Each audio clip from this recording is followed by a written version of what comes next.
Bem-vindos a este guia técnico sobre o Dyson DC08.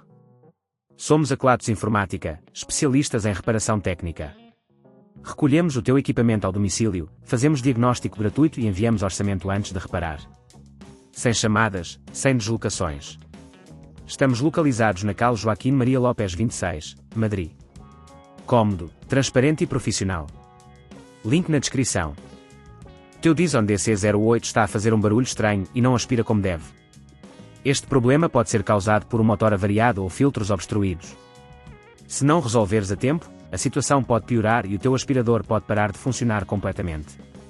Para esta reparação, vais precisar de uma chave de fendas, um multímetro, um novo motor e filtros compatíveis. Primeiro, desliga o aspirador e retira o cabo da tomada. Em seguida, com a chave de fendas, desmonta a parte superior do Dyson. Certifica-te de que estás a trabalhar numa superfície limpa e organizada para evitar perder peças. Ao abrir, verifica se o motor está a fazer barulho ou se há sinais de desgaste. O motor avariado é o culpado mais comum. Para o remover, desconecta os fios que ligam o motor à placa eletrónica. Lembra-te de tomar nota de onde cada cabo vai, para não te confundir ao montar tudo novamente. Com cuidado, solta os parafusos que prendem o motor ao chassi. Aplica uma força moderada, pois os parafusos podem estar bem apertados. Retira o motor com cuidado para não danificar outros componentes.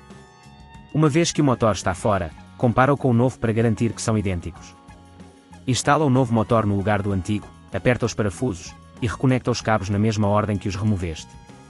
Agora, é hora de verificar os filtros.